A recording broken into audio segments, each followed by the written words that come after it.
What's up, boopers? For this guide, we'll be stepping into STL Silver to get your attunement done. And for most of you, this should be the first dungeon you step into, as it is the least difficult of the four, and it only requires 30 minutes, and it only really has one real variance in its optionals. Aside from that, it's a straight shoot through the dungeon with not more than, or possibly 2 wipes. So let's get started. Now, STL has very few optionals, and each run you will always get all of the optionals except for 2.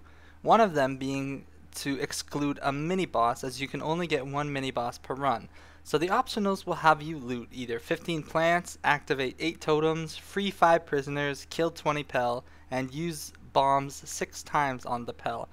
Of these 5, you will always get at least 4, and most of them can be done without much thought being put into it, as long as you know the locations of all 8 of the totems, which I will cover. So as you make your way into the first trash pulls, you should immediately see if you got the optionals to loot 15 plants and activate 8 totems. If you did, then in the interest of saving time, just have 1 or 2 of your DPS run around and grab the plants and the totems as you keep pulling onward. Note that the plants give a damage buff and the totems give a stat buff to all group members for 1 minute, so doing these optionals is pretty ideal for your 30-minute speed clear. Now, if you haven't touched my SSM guide, let me bring it up here again. Purple damage is love. Purple damage is life. You should always set up an interrupt rotation for trash pulls to keep them on their backs and have them die faster. But, with that in mind, there are some dangerous spells needing interrupts in this dungeon from the trash, such as the Shaman's Rejuvenate and the Stormcaller's Conduit.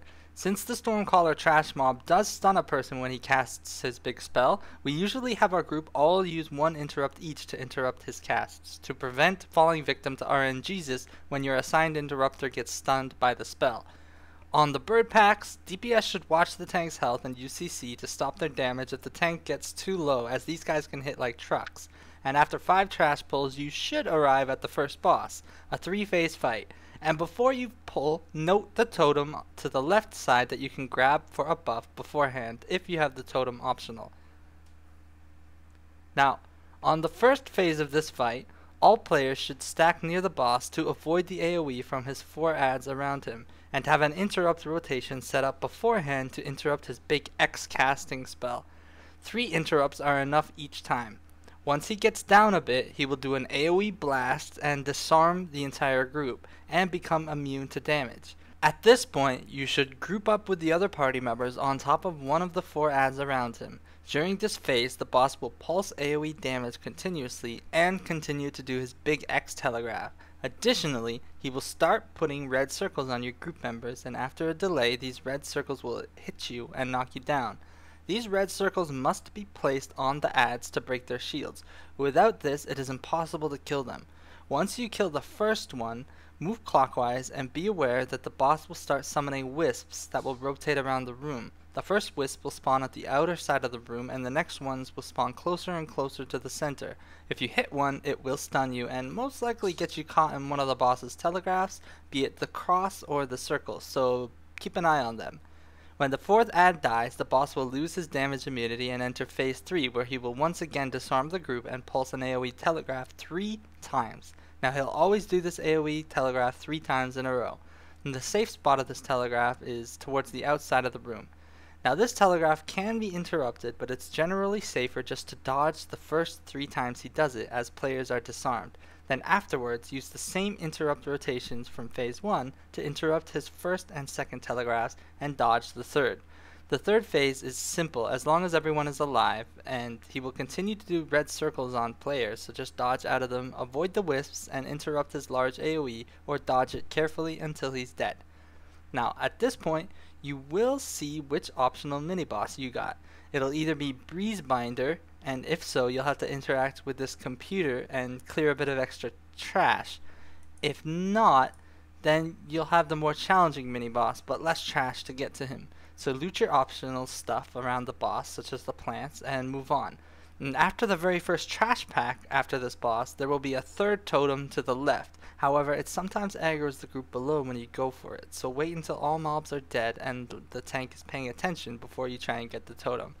Now, if you have the option to break out prisoners, you'll need to clear a bit extra here, But if not, you can hug the right side of the room to get all the totems and the first mini-boss, if he's the mini-boss you got. Now to get to the first mini-boss, you have to activate this trampoline, and note that even if you don't have him in your dungeon, you will have to go up here to get an optional totem. And you will need to dodge the monster, which is pretty easy to do if you're careful. Just follow this path and watch his patrolling. For the mini-boss, he uses two skills, one of which is a bit of a group destroyer. For his casts, we use the all one interrupt each method, given that the dust conversion stuns. Then he summons 3 adds if you fail to interrupt it, and if you do, in this case, just kill the adds as fast as you can because they get stronger the longer they live. At about 66 and 33%, he will do an AoE knockback and put a shield on and start putting a red line telegraph all over the ground. The group must spread out, dodge the telegraphs, and break the shield as soon as possible to interrupt his cast. Now I cannot stress enough how deadly this telegraph is, but how simple it is to dodge it. If you get hit once or twice, it will kill you, so be on your toes and break the shield fast. Do this twice and the boss should die. It's only difficult if your group members stay in his telegraphs. After him, just get back on the road of trash mobs, and again note that the next trampoline will also have a storm totem that can be obtained without aggroing any of the trash by following this path.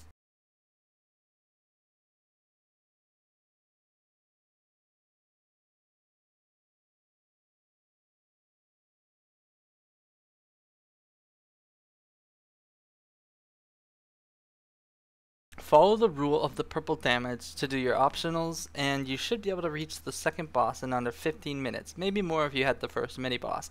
Now for the second boss, he'll also be a 3-phase fight, with one phase getting harder each time you enter it. Now if you have the totem optional, you can grab it on the left before you pull for some extra damage. For the first phase, he will start only by hitting the tank and about every 10 seconds casting a big red AoE on every group member, so all members must dodge roll out of these repeatedly. But they give enough time as long as everyone is paying attention. Once he reaches 66 and 33%, he will split into 3 smaller elementals. When they appear, we have our entire group run to the right wall and give the tank a second to get aggro before bursting them down. Now these elementals hit hard and will target random group members with a circle telegraph.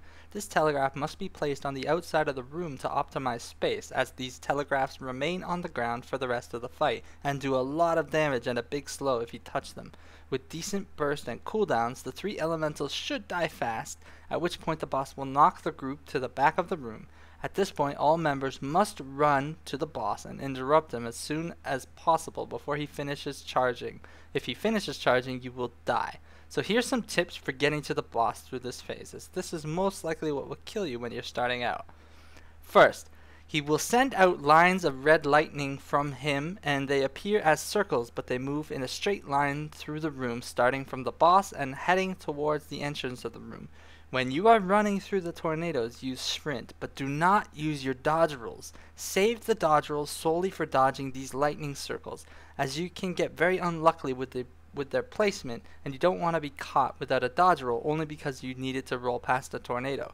The tornadoes are very predictable in their movement, and you have a bit of extra time to get to the boss, so don't blindly run into the tornadoes just because you are panicking, especially if you are going for a gold run. Just take your time, and also note that at 66%, it's best to start your sprint to the left of the first tornado because the first tornado will start on the right, but at 33% the first tornado starts on the left, so it's best to start sprinting from the right.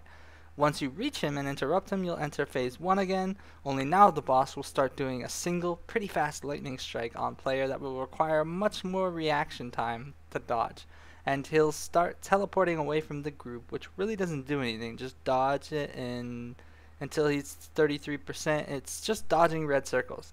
Kill the ads again, run to his tornado gauntlet once more, and you'll enter phase 1 again, only in the third time you enter phase 1, in the last 33%, his tornadoes will not stop moving. And note that some of the tornadoes move much slower than the others, and also place yourself around the tornadoes so that you can still dodge his other lightning telegraphs. Now there is a lot to dodge in this last phase, and a lot going on, but if you stay calm, it should be fairly easy, as a good healer can keep you up from getting hit by 1 or 2 things, as long as you just don't get hit by everything like full retard. Once this boss is dead, you should be able to loot the last of your 15 plants around the room, and the 7th totem will be at the end of this room. Now if you have the optional to kill the Breezebinder, you'll have to clear a bit extra trash pulls here. If you don't, you can clear the pull on the left and hug the left wall. But if you do, it's just about 4 extra trash pulls, and you'll have the 7th extra totem to clear them faster.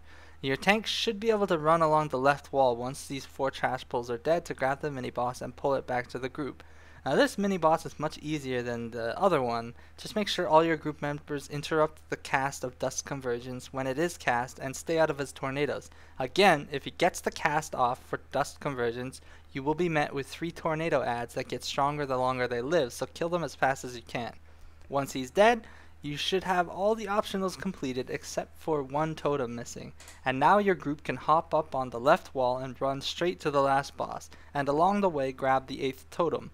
Note that the left path jumping is tricky, but there's only 2 spots that will actually get you aggro if you fail, so just be extra careful on them and jump like you're playing Super Mario.